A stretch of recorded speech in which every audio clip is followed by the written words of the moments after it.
Yo, what is good, everybody? It's your boy Golden Falls, Golden What If, whatever you want to call me, and I'm back. I am back with the finale. What if Deku was Spider-Man? And as always, if you enjoy, make sure to leave a like, make sure to leave a sub, make sure to leave a comment down below, all that good stuff. And I hope y'all enjoy the video, and let's get right into where we left off. Let's get it. Izuku Midoriya is trapped. The League of Villains currently have him, well, kind of stashed away at the moment in their base. Now, what are the heroes going to do about it? First off, well, the TV screen would blare on and it would begin to speak. The TV would begin to actually show a seeming interview, or maybe a collection of interviewers speaking with people from UA, telling them and asking them how could they let this happen? How could they let this happen to a kid? Yeah, at this point, most of the people know that this is Spider-Man, but still, he's a teenager, a boy, someone they're supposed to be protecting. How did they let this happen? And of course, they begin to answer in the best they possibly can, saying they're working night and day trying to figure this out. The villains, Shigaraki included of course, begin to turn off the TV. As they do so, they begin to think that, well, they must be a couple steps ahead of these heroes. The heroes have not made any vantage on where they currently are, and luckily enough, they can figure out what they want to do with this small marble. Of course, they'd pick up the marble and look at it once again, but just as they do, they hear a knock at the door. One knock, two knocks, and then he says, "Pizza delivery, anybody there?" As they hear this, they're confused. Who the hell ordered pizza? But just as they say this, the wall breaks down entirely. All Might and many other heroes come smashing through the wall as they immediately drop the little marble that they have Izuku in. As they do this, the marble would shatter on the ground. All Might and the rest of the heroes would basically knock out all the villains that are currently in front of them, and immediately Izuku Midoriya would reveal himself and knock out the last villain, Shigaraki, with a spinning kick. Izuku would basically loosen up his limbs a little bit, stretch out a bit, and be happy that he was able to get out. He webs up all the villains to make sure they can't move, but as he does this, it seems as if portals begin opening up beneath all of the villains. Just as Izuku tries to web himself out of there and try to swing out, he falls through a portal as well. Unfortunately, he'd pop up on the other side and he'd be in a brand new area with the villains laying there on the ground, but someone floating in the air. This one person was All For One. All For One, a notorious villain that was supposed to be gone, supposed to be dead, but no, he's back, and now he's here for his final fight with All Might. Immediately, All Might shows up and looks All For One dead in his face, or whatever's left of it. Their fight begins to rage on, and Izuku makes sure that these villains that are currently, well, tied down, stay tied down. Once he does that, he goes to help All Might. Out of nowhere, he comes in kicking All For One in the face, but All For One is able to brush it off slightly and throw him toward a building. Izuku would be able to regain his composure as he comes back at All For One, immediately landing a crazy venom blast to his face. As he does this, it explodes, shattering his mask, shattering all or most of the things around as well. Izuku has made crazy damage to All For One as he webs him and throws him back toward the ground. Following up on this, All Might comes through right behind All For One with a Detroit smash. As he hits All For One dead in the back, he immediately is out cold.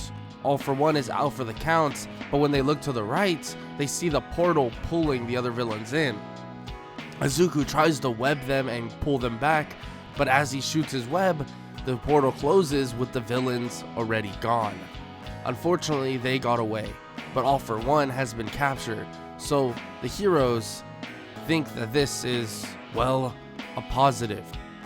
Yes, the capture of All for One may be good in the moment, but does that mean everything will fall in line to a peaceful society?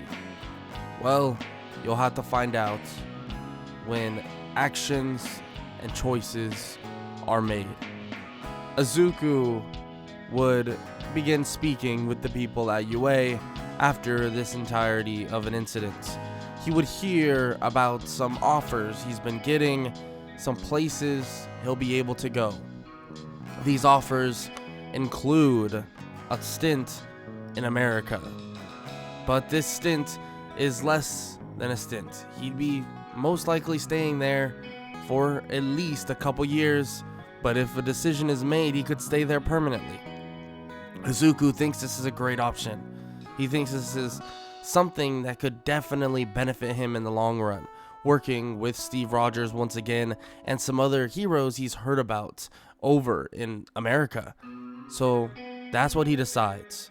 After a long, hard decision or a long, hard night of thinking, he begins to tell the people in his class that he'll be moving away. He'll be going off to America and he'll be finding new ventures. They are a little bit disappointed because it was fun having the Spider-Man alongside them, especially for training purposes and other reasons as well. Izuku is far more than just a hero, far more than just a hero student. He's already advanced far beyond most people that they currently have right now working at UA or, well, learning at UA. Izuku would be off in the morning. His parent would be informed. Inko would actually go with him as well, being offered a job in America too. As they head off on a plane, he begins thinking if this is the best decision.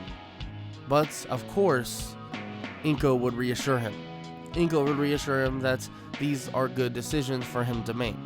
Going to America is a decision that will be life-changing, and a new change of scenery could always be something beneficial. On top of that, he's already done so much for Japan already. He's done investigations with Steve Rogers, of course, about Overhaul, and hopefully the capture of Overhaul will be quicker than even usual. On top of that, he now gets an entirely new set of heroes to train under, to work with, to learn from, and that's exactly what Izuku does. Izuku would arrive in America, and when he'd be introduced to many heroes immediately. But the main person that's there is Steve Rogers, Captain America. Captain America would introduce him, of course, to everybody he possibly could, and he would begin training under Captain America, going on different missions, learning, and just being a better hero. And after a long time would pass, and it wouldn't be that long, frankly, maybe 6 months or so, some time would pass and Izuku would actually gain an upper hand on so many different heroes in America. Obviously being at one of the top ranks in the hero system, but that's not really what concerns him. He eventually would be able to introduce so many different fight styles for himself that were from Captain America and many other heroes that were in America itself, even meeting the current #1 hero, Star and Stripe. Of course, being a pretty big fan of her and just learning about her quirk. On top of this, throughout these 6 months or so, Izuku would be making more and more technology-based things, allowing himself to be a hybrid of a support hero and a regular hero as well, someone that will fight but also support the people that are currently in America. In a matter of months, he was able to, let's just say, plummet all of the villain activity, or 99% of the villain activity that was currently in America. I guess a friendly neighborhood Spider-Man definitely helps when he's patrolling all the time. On top of that, when he has some help as well, it seems to completely tank villainhood, especially wherever they are. But something uneasy would happen. Something would make Izuku feel odd. He begins to flip through the channels on the TV as if something is telling him to look deeper, find what's going on, eventually coming across a news station. And this news station begins to speak about Japan. A crazy war is going on between villains and heroes. Students that are of UA and many other schools as well have now risen to herohood, and they are fighting all of these villains. Izuku looks closely to see villains that he's seen before, and one that looks odd. Shigaraki. What is wrong with him? He's looking at this screen. As he stares at it, the face of Shigaraki stares back. His spidey sense goes off like crazy as the channel disrupts and shuts down. Izuku immediately goes out of his room and immediately tells his mother that he has a place to be and he needs to go back to Japan now. He then hears jets flying by in a matter of seconds, zooming at insane speeds. Izuku is shocked to see this already happening and realizes that the news is already delayed anyways, so it must be go time. It must be do or die.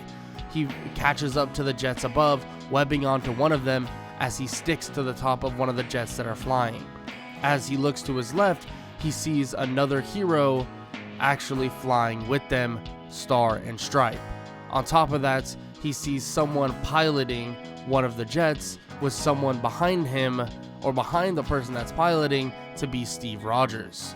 They're flying in, and Star and Stripe asks if it's really a good idea for all of them to come. This fight is going to be one to the death, one that she's planned to sacrifice herself on no matter what. Izuku tells her that he'll be right there beside her to make sure that this all goes according to plan, but tells her maybe, just maybe, they won't need to go the sacrificing routes at the end of the day. He's not sure if any of this will work, if maybe raw power alone could get them through it, but they'll have to see. With their arrival, Shigaraki stands waiting for all of them. Shigaraki begins to sit there dormant, waiting. Of course, Star and Stripe stares daggers into him, and their fight would eventually begin. But with Izuku there, with Spider-Man there, and all of his techniques and everything he can even do, it begins to sway the battle towards Star and Stripe and the heroes from America. But Shigaraki is practically immortal, practically invincible to all attacks, eventually leading to Star and Stripe doing something out of the ordinary, eventually leading to Star and Stripe pulling out her last trump card. But as these things are happening, they all realize what needs to be done. Izuku webs over to the jets that are currently hovering above, telling them to drop out of the sky. That Operation Skyfall is in effect.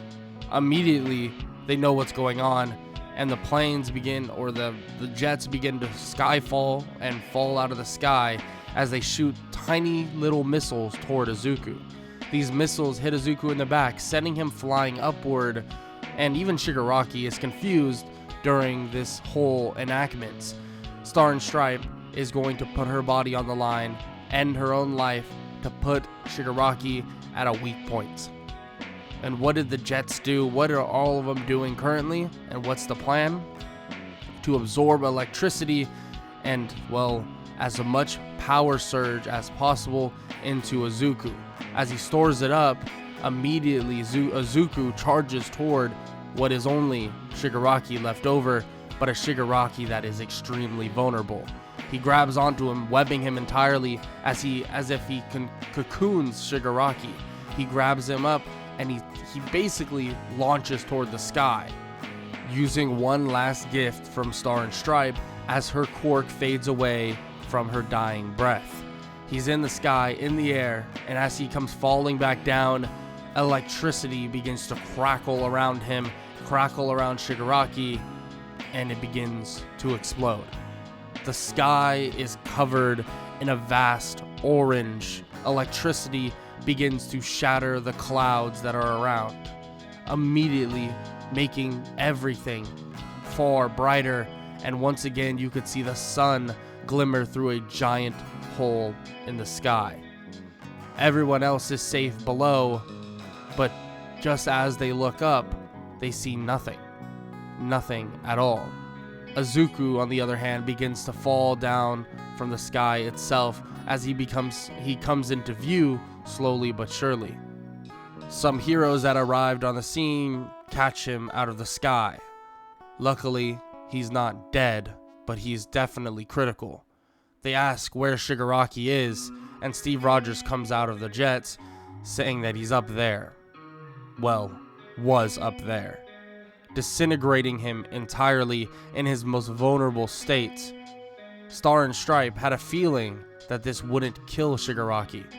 It would damage him extremely bad, putting him out of commission for a while, maybe, giving them enough time. But with Izuku there as well, he was able to finish the job. A wounded Shigaraki that had his quirks flaring like a virus, had a quirk within him that was flaring like a virus, allowed for him to take that final kill shots, not hold back, not pull punches, and annihilate Shigaraki from the sky. Operation Skyfall was a success, and everything crumbled to dust. America, in a way, saved Japan from this ultimate threat, but Izuku was a piece of Japan. So, in a way, Japan did come out on top of this horrible, grotesque, and terrible villain known as Shigaraki. Tomura Shigaraki is over, but there's many villains to come in the future. Peace does not stay forever. Even in America with lower crime rates, they know that peace does not stay forever. But this time is the closest they'll get to it. Izuku is brought back to America to recover, and Japan begins its rebuild, making preparations for more villains, maybe even stronger than Shigaraki, to come in the future. But hopefully, the next generation of heroes will be able to stand up to whatever villainy comes up next. But that is a story for another day. And if you enjoyed, make sure to leave a like, make sure to leave a sub, and make sure to leave a comment down below, all that good stuff. And I hope you all enjoyed the series, and I hope you all enjoyed What If Deku Was Spider-Man, and have an amazing day. Peace.